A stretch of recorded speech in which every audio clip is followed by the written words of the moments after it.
शुरू करते हैं। Hello everyone, welcome back to my YouTube channel Shades of Ames. I am Lucky Bansal, MBBS second year student AIMS Kalyani. 2000 years later. तो आज मैं आप सबके साथ मेरी नीट जर्नी शेयर करने जा रही हूँ।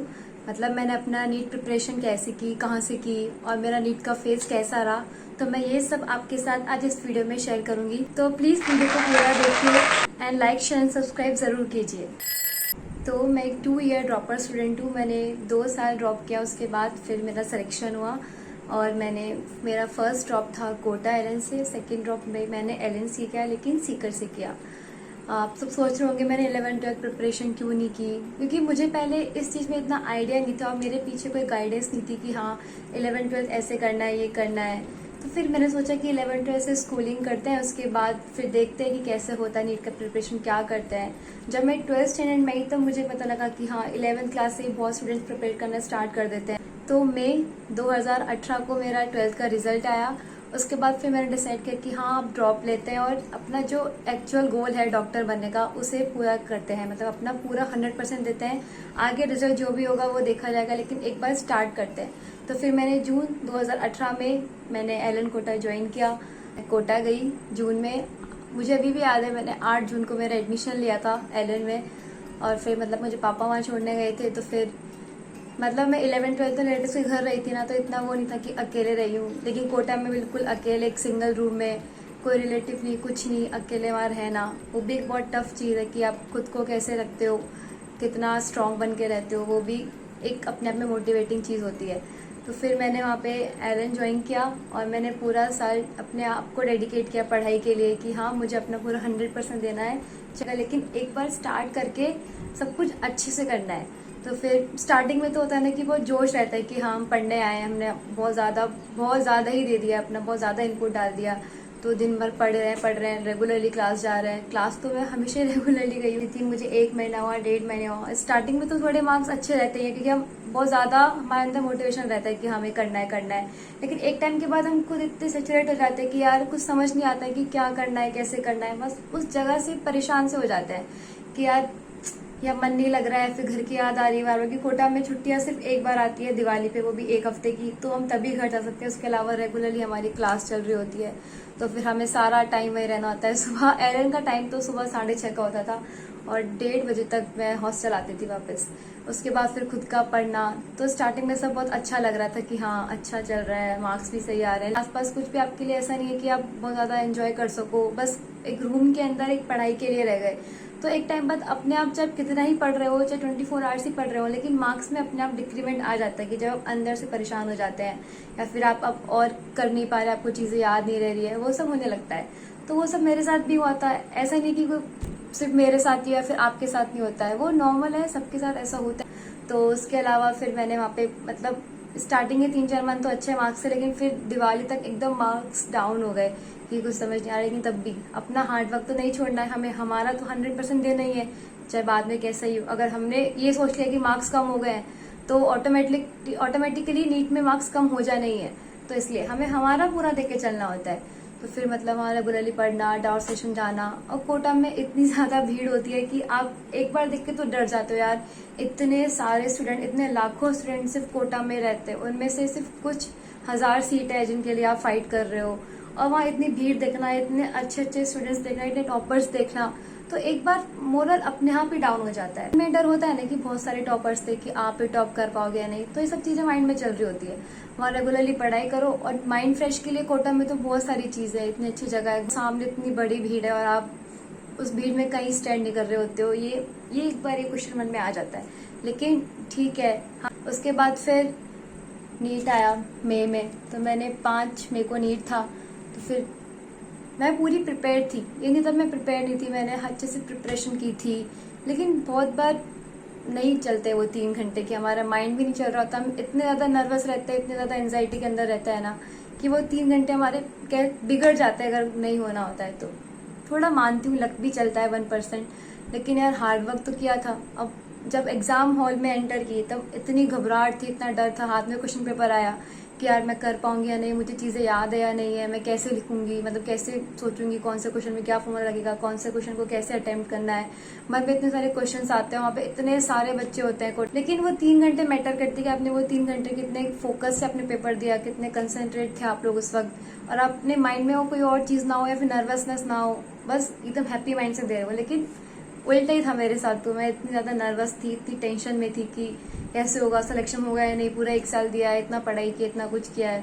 हालांकि थोड़े लास्ट में मार्क्स थोड़े कम हो गए थे कि हाँ 500 जितने ही आ रहे हैं, लेकिन मन में ये था ना कि अच्छे से किया है तो देखते हैं। लेकिन फिर पेपर देखकर जब मैं निकली तो मुझे तभी पता लग गया था कि मेरा इतना अच्छा हुआ नहीं है, मतलब नहीं हुआ कि सिलेक्शन हो जाए। इतने मेरे नहीं मार्क्स आ रहे थे, मुझे लग रहा था कि मेरे इतने आएंगे 500 के आसपास कुछ ऐसे, क्योंकि अटेम्प्ट करने के बाद आपको पेपर देने के बाद फील हो जाता है कि यार आपने उसके अंदर कितना दिया, आपने उसके अंदर कितना नहीं दिया।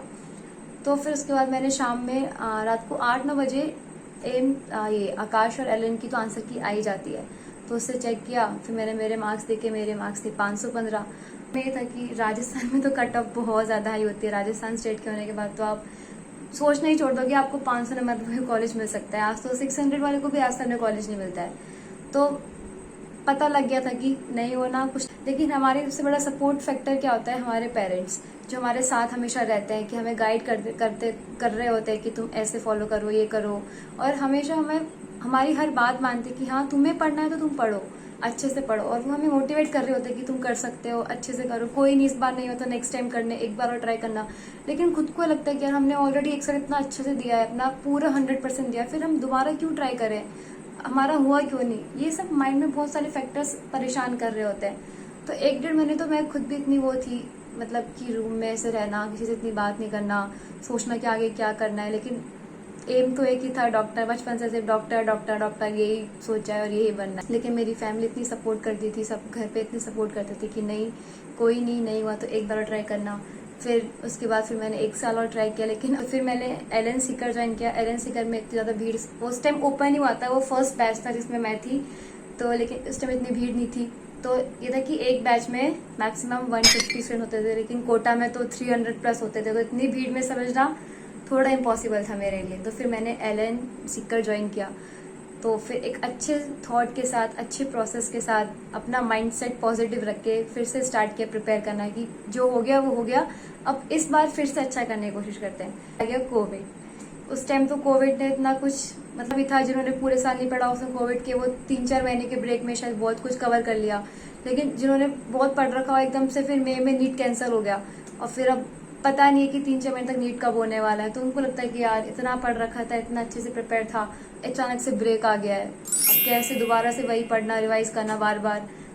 और मेरी सीकर की जर्नी अच्छी चल रही थी कि हाँ मैं एलन में मार्क्स भी अच्छे स्कोर करी थी कि हमेशा 580 प्लस रहना, पूरा ट्राई करी थी कि मैं इतना ही रहूँ, बिल्कुल डाउन नहीं जाऊँ, जितना हो सकता है मार्क्स केमिस्ट्री बाय में अपने हाई रखूँ। एक बार के लिए फिजिक्स में कभी कभी थोड़े डाउन होते थे, लेकिन केमिस्ट्री बाय में अपने मार्क्स हमेशा कोशिश करती कि हाई रहें, ज़्यादा मार्जिन ना हो मार्क्स में। तो ये सब चलता था। तो मैं सीकर में थोड़ी हैप्पी रहती थी कि हाँ चलो मार्क्स भी ठीक आ रहे हैं, प्रिपरेशन भी सही चल रही है, तो इतनी ज़्यादा नर्वसनेस अंदर नहीं हो रही थी कि हाँ ज़्यादा प्रिपेयर है। लास्ट ईयर से तो बहुत ज़्यादा प्रिपेयर है इस बार। तो जब तक कोविड था 3-4 महीने रेगुलरली मैंने ऑनलाइन क्लासेस पढ़ाई की है, खुद का पढ़ाई किया है। फिर सितंबर को नीट हुआ, 13 सितंबर में नीट हुआ, तो फिर फिर से वही लगने लगा। एक हफ्ते पहले डर स्टार्ट होता है कि यार नीट आने वाला है, सब रिवाइज तो कर ही लिया है, जल्दी जल्दी में और करते, जितना हो सके उतना कर लो। फिर जिस दिन नीट था फिर से वही लगा कि नर्वसनेस फिर से अंदर आ रही है। बीच में तो चली गई थी, लेकिन यार पेपर के दिन तो अलग ही हालत हो रही थी। लेकिन उस टाइम मैंने अपने आप को एकदम काम रखा कि हाँ अच्छे से होगा, पेपर अच्छे से देकर आएंगे। मैं पेपर देकर आई, पेपर देख के जैसा कि मैंने कहा था फील आ ही जाता है कि पेपर कैसा हुआ होगा। तो उस टाइम लग रहा था कि हाँ इस बार 600 प्लस मार्क्स आ सकते हैं और सिलेक्शन के चांसेस हैं। तो एक बार फिर से मैं वैसी हो गई थी कि क्या होगा, कॉलेज मिलेगा नहीं, लेकिन सब लोग बोल रहे थे कि 600 प्लस है तो हो जाएगा।